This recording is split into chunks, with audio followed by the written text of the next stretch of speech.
ಓಂ ಶ್ರೀ ಗುರುದೇವ ದತ್ತ. ಎಲ್ಲ ನಮಸ್ತೆ ಎಲ್ಲರಿಗೂ.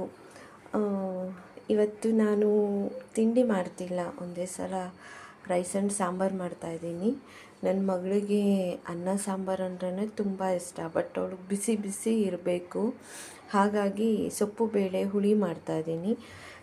ಎಲ್ಲ ಥರ ಸೊಪ್ಪು, ಬೇಳೆ, ಈರುಳ್ಳಿ, ಬೆಳ್ಳುಳ್ಳಿ, ಟೊಮೊಟೊ, ಖಾರದ ಪುಡಿ, ಸಾಂಬಾರು ಪುಡಿ, ಹುಣಸೆ ಹಣ್ಣು ಇದಿಷ್ಟು ಹಾಕಿ ಸೊಪ್ಪು ಬೇಳೆ ಸಾಂಬಾರು ಮಾಡ್ತಾಯಿದ್ದೀನಿ.